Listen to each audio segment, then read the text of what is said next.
हाँ जी स्टूडेंट्स, अज की अपनी जी वीडियो हैगी वो हैगी methods of designing set.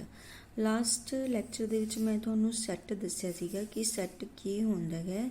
Set अपने कोले हुंदा है that is the well defined, ठीक है, set of well defined collection of different objects, है ना। सैट तुहानूं दस्सी सीगी, ठीक है। तो अज तुहानूं दसदे हैं कि सैट नूं आपां किस तरह लिख सकते हैं। सैट नूं लिखण दे अपने कोले दो मैथड्स हुंदे हैगे, ठीक है। सैट नूं आपां दो तरीकिਆਂ नाल लिख सकते हैं।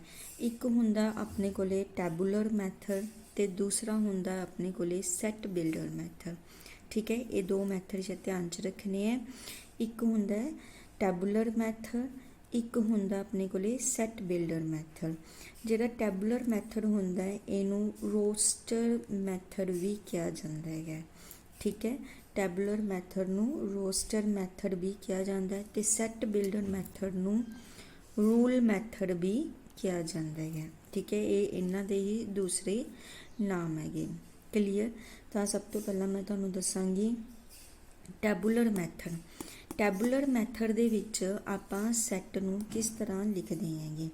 टैबूलर मैथड दे विच आपां किसी भी सैट नूं सिंपल जिहड़े हैगे एलीमेंट्स दे विच लिखदे हैंगे।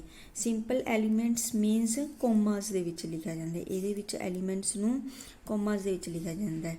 हुण जिवें कि मैंने लिखना है सैट ऑफ वोवल्स, ठीक है। मैंने कहा कि मैंने सैट ऑफ वोवल्स लिखना है, ठीक है। सब तो पहला मैं ये बारे लिख रही हैं। टैबूलर मैथड दे विच आपां किवें लिखांगे कि मैंने सैट ऑफ वोवल्स लिखना है। तो जो सैट ऑफ वोवल्स लिखना है तो सब तो पहला मैं की करूँगी, मैं इनू नाम दे लिया, ठीक है। तुहानूं दस्सिया सीगा हमेशा सैट नूं आपां कैपीटल लैटरस च नाम दिंदे हैं ते जिहड़े इहदे एलीमेंट्स हुंदे है उन्होंने हमेशा आपने समॉल लैटर समॉल अल्फाबैट्स दे विच नेमिंग करनी हुंदी है। तो जी ब्रैकेट हुंदी है वो हमेशा बेटा ध्यान रखियो आ कुंडीदार जी ब्रैकेट हुंदी है ना ये वाली पैंदी है। जदों भी तुसी सैट दे एलीमेंट्स कोमा दे विच लिखने हैं उदों हमेशा आह कुंडीदार जी गोल ब्रैकेट हुंदी है जां चोरस वाली ब्रैकेट हुंदी है ये वालियां नहीं पाउणियां हैगियां, आ कुंडीदार ब्रैकेट पाउणी है, ठीक है। हरेक ब्रैकेट का जिहड़ा हैगा अपना मतलब हुंदा है, ठीक है। तो कुंडीदार ब्रैकेट का मतलब की हुंदा है कि जिहड़ा आपां सिंगल एलीमेंट लिखिਆ सिर्फ उही उस सैट दे विच आएगा। हुण जिवें कि मैंने लिखना set of vowels. Set of vowels किहड़े हुंदे आ, देखो वोवल्स आपां छोटियां क्लासां दे विच ही पढ़ना शुरू कर दिंदे ना। सारे बच्चों नूं पता है कि इंग्लिश दी अल्फाबैट दे विच वोवल्स किहड़े एलीमेंट्स हुंदे। एक हुंदा ए, एक हुंदा ई, एक हुंदा आई, एक हुंदा ओ ते एक हुंदा यू। सिर्फ आ 5 अखर हुंदे जिहड़े कि वोवल्स हुंदे है। तां जदों आपां इन्हां एलीमेंट्स नूं कोमास दे विच इस तरह कोमास पा के लिखदे हैंगे, कल्ले कल्ले नूं लिखदे हैं, उदों आपां उहनूं किहड़ा मैथड कहने हैगे, टैबूलर मैथड कहने हैं। क्लीयर। तो इनू आपने कुंडीदार ब्रैकेट आ वाली ब्रैकेट दे विच पाउणा है क्योंकि यदा मतलब सिर्फ आ वाला एलीमेंट। देखो गोल ब्रैकेट जो पा देने उदों कहने गोल ब्रैकेट का मतलब होंदा है जे मैंने सपोज ना ए ते ई पा के आ गोल ब्रैकेट पाता तो यदा मतलब की हो जाएगा ए ते ई दे विचकार भी जिन्ने एलीमेंट है वो भी सारे ये विच आ जाएंगे। पर जदों मैं आ कुंडीदार ब्रैकेट पाया तो ये विच ए ई लिखा तो सिर्फ आही एलीमेंट इनू इस सैट नूं बिलोंग टू जाते। तो आ वाला जिहड़ी हैगी ब्रैकेट आपां नहीं पाउणी, ना ही आ चोरस वाली पाउणी है। जदों भी सैट लिखना है उदों हमेशा आ वाली ब्रैकेट अपने कोले पईगी। क्लीयर। ये आपां होर एग्जाम्पल लै सकते हैं कि set of odd natural number, जिमें कि आपां ने लिखना है set of odd natural numbers, ठीक है। हुण ओड नैचुरल नंबरस तुहानूं कल पिछले लैक्चर से दस्सिया सी किहड़े हुंदे 1 2 3 4 5 अप टू इनफिनिटी सारे अपने कोले की हुंदे आ नैचुरल नंबरस हुंदे आ। बट आपां ने किहड़े लैने आ नैचुरल नंबरस ओड वाले, जिहड़े ओड हुंदे आ। ओड किहड़े हुंदे आ तुहानूं ये भी छोटियां क्लासां च कराया सी कि जिहड़े 2 दे टेबल ते नहीं जांदे वो अपने कोले ओड नंबरस हुंदे आ। तो हुण इहनूं किवें लिखोगे, इहनूं आपां पहलां सैट नूं ਨਾਮ ਦੇ ਲਓ, ਸੈੱਟ ਬੀ ਦੇ ਲਿਆ ਜਿਵੇਂ ਕਿ, ਫਿਰ ਕੁੰਡੀਦਾਰ ਬ੍ਰੈਕਟ ਪਾਓ। ਤੇ ਹੁਣ ਔਡ ਨੰਬਰਸ, ਠੀਕ ਹੈ, ਜਿਹੜੇ 2 ਦੇ ਟੇਬਲ ਤੇ ਨਹੀਂ ਜਾਂਦੇ, ਤੇ ਨੈਚੁਰਲ ਨੰਬਰਸ ਆਪਣੇ 1 2 3 ਤੋਂ ਸਟਾਰਟ ਹੋ ਜਾਂਦੇ ਹੈਗੇ। ਤਾਂ 1 ਆਪਣਾ 2 ਦੇ ਟੇਬਲ ਤੇ ਨਹੀਂ ਜਾਂਦਾ ਤਾਂ 1 ਆ ਜਾਏਗਾ, ਹੈ ਨਾ। ਫਿਰ 2 ਜਾਂਦਾ ਹੈ ਤਾਂ 3 ਆ ਜਾਏਗਾ, 5 ਆ ਜਾਏਗਾ, 7 ਆ ਜਾਏਗਾ, 9 ਆ ਜਾਏਗਾ, 11 ਆ ਜਾਏਗਾ, ਸੋ ਔਨ ਇਨਫਿਨਿਟੀ ਤੱਕ, ਠੀਕ ਹੈ। ਤੇ ਬ੍ਰੈਕਟ ਆਪਣੀ ਉਹੀ ਕੁੰਡੀਦਾਰ ਵਾਲੀ ਰਹੇਗੀ। ਤਾਂ ਇਹ ਸਾਰੇ set of odd natural number ਸੀ ਕਿ ਆਪਣੇ ਕੋਲੇ ਇਹ ਇਹਦੀ ਟੈਬੂਲਰ ਮੈਥਡ ਹੈ, ਠੀਕ ਹੈ। ਸਮਝ ਆ ਗਿਆ ਬੇਟਾ। ਇਹ ਹੁੰਦਾ ਹੈਗਾ ਇਸ ਤਰੀਕੇ ਨਾਲ, ਜਦੋਂ ਆਪਾਂ ਕਾਮਰਸ ਦੇ ਵਿੱਚ ਐਲੀਮੈਂਟਸ ਨੂੰ ਲਿਖਦੇ ਹਾਂ ਉਦੋਂ ਆਪਾਂ ਉਹਨੂੰ ਕੀ ਕਹਿੰਦੇ ਹੈਗੇ, ਟੈਬੂਲਰ ਮੈਥਡ ਜਾਂ ਰੋਸਟਰ ਮੈਥਡ ਕਹਿੰਦੇ ਹੈਗੇ ਇਹ ਕਿਸੇ ਵੀ ਸੈੱਟ ਨੂੰ ਲਿਖਣ ਦਾ।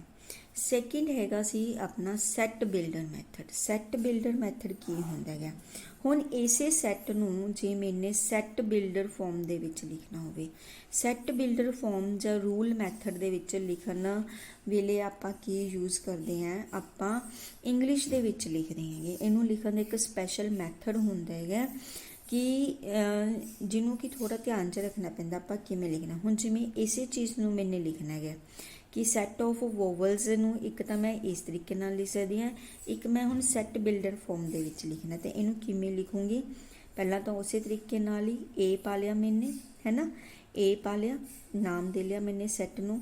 ਫਿਰ ਇਹਦੇ ਵਿੱਚ ਸਭ ਤੋਂ ਪਹਿਲਾਂ ਮੈਨੇ ਕੀ ਕਰਨਾ, ਜਦੋਂ ਵੀ ਆਪਾਂ ਸੈੱਟ ਬਿਲਡਰ ਫਾਰਮ ਲਿਖਦੇ ਹਾਂ ਆਪਾਂ ਐਕਸ ਪਾ ਲਾਂਗੇ, ਠੀਕ ਹੈ।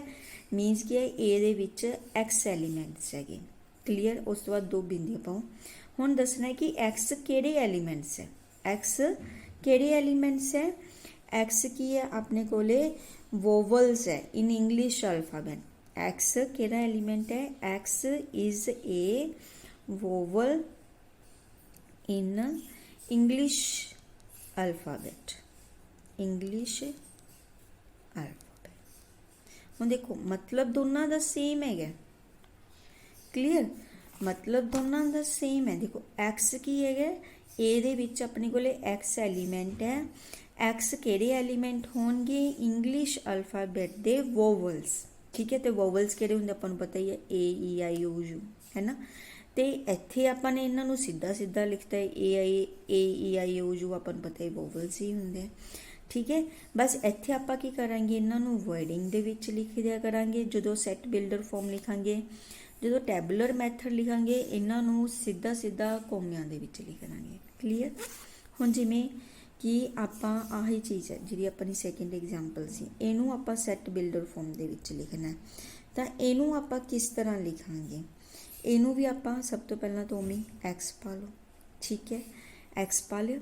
ਹੁਣ ਐਕਸ ਕਿਹੜੇ ਐਲੀਮੈਂਟ ਹੈ, ਐਕਸ ਕਿਹੜੇ ਐਲੀਮੈਂਟ ਹੈ ਆਪਣੇ ਕੋਲੇ, X is odd natural numbers, ਠੀਕ ਹੈ। ਇਸ ਤਰੀਕੇ ਨਾਲ ਬ੍ਰੈਕਟ ਬੰਦ, ਸਮਝ ਆ ਗਿਆ, ਸਿੰਪਲ ਹੈ ਨਾ।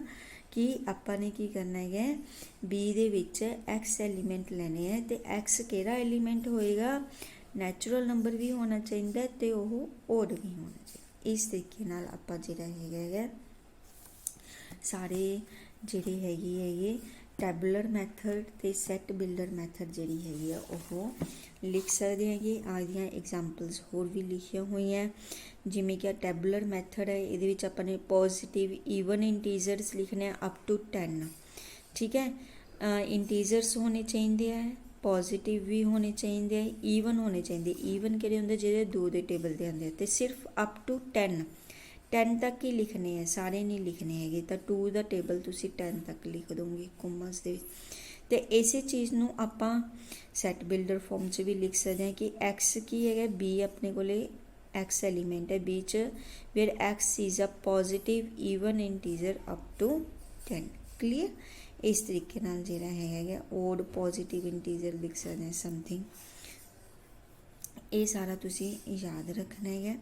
ਹੁਣ ਇੱਕ ਚੀਜ਼ ਹੋਰ ਬੇਟਾ ਧਿਆਨ ਰੱਖਣੀ ਹੈ ਕਿ ਜਦੋਂ ਵੀ ਆਪਾਂ ਐਲੀਮੈਂਟਸ ਲਿਖਦੇ ਹਾਂ, ਦੇਖੋ ਹੁਣ ਆ ਵੀ ਸੈੱਟ ਹੈ, ਆ ਵੀ ਸੈੱਟ ਹੈ, ਆ ਵੀ ਸੈੱਟ ਹੈ, ਤੇ ਤੁਸੀਂ ਧਿਆਨ ਨਾਲ ਦੇਖੋ ਤਿੰਨੋਂ ਸੈੱਟਸ ਦੇ ਵਿੱਚ ਸੇਮ ਹੀ ਐਲੀਮੈਂਟਸ ਹੈ, 2 5 9 11 2 9 5 11 11 5 2 9। ਸਿਰਫ ਉਹਨਾਂ ਦੇ ਲਿਖਣ ਦਾ ਪੋਜੀਸ਼ਨ ਚੇਂਜ ਕੀਤੀ ਹੋਈ ਹੈਗੀ ਹੈ ਨਾ। ਐਲੀਮੈਂਟਸ ਸੇਮ ਹੈ ਸੈੱਟ ਦੇ ਵਿੱਚ, ਸਿਰਫ ਉਹਨਾਂ ਦੀ ਪੋਜੀਸ਼ਨ ਸੇਮ ਚੇਂਜ ਕੀਤੀ ਹੋਈ ਹੈ। ਤਾਂ ਅਜਿਹੀ ਹਾਲਤ ਦੇ ਵਿੱਚ ਜਿਹੜਾ ਹੈਗਾ ਆਪਾਂ ਇਹਨੂੰ ਇੱਕੋ ਹੀ ਸੈੱਟ ਕਾਊਂਟ ਕਰਾਂਗੇ। ਆਪਾਂ 3 ਅਲੱਗ-ਅਲੱਗ ਸੈੱਟ ਕਾਊਂਟ ਨਹੀਂ ਕਰਾਂਗੇ। ਰਿਪਰੈਜ਼ੈਂਟ ਦਾ ਸੇਮ ਸੈੱਟ ਮੀਨਸ ਜਿਹੜਾ ਐਲੀਮੈਂਟਸ ਦਾ ਆਰਡਰ ਹੈ, ਜੇ ਆਪਾਂ ਐਲੀਮੈਂਟਸ ਨੂੰ ਅੱਗੇ ਪਿੱਛੇ ਲਿਖ ਲੈਂਦੇ ਹਾਂ ਉਹਦੇ ਨਾਲ ਕੋਈ ਫਰਕ ਨਹੀਂ ਪੈਂਦਾ ਹੈਗਾ ਗਾ। ਸੇਮ ਐਲੀਮੈਂਟਸ ਜੇ ਇੱਕ ਸੈੱਟ ਦੇ ਵਿੱਚ ਪਏ ਹੈਗੇ ਤਾਂ ਆਪਣੇ ਕੋਲੇ ਇੱਕੋ ਹੀ ਸੈੱਟ ਹੋਏਗਾ। ਰੈਪੀਟੀਸ਼ਨ ਆਫ ਐਲੀਮੈਂਟਸ ਜਿਹੜੀ ਹੈਗੀ ਆ ਉਹ ਅਲਾਓ ਨਹੀਂ ਹੁੰਦੀ ਸੈੱਟ ਦੇ ਵਿੱਚ। ਕੋਈ ਵੀ ਐਲੀਮੈਂਟ ਆਪਾਂ ਰਿਪੀਟ ਨਹੀਂ ਕਰ ਸਕਦੇ, ਦੁਬਾਰਾ ਨਹੀਂ ਆ ਸਕਦਾ ਹੈਗਾ। ਕਲੀਅਰ। ਇੱਕ ਹੋਰ ਚੀਜ਼ ਆ ਜਾਂਦੀ ਹੈ ਮੈਂਬਰਸ਼ਿਪ ਆਫ ਏ ਸੈੱਟ।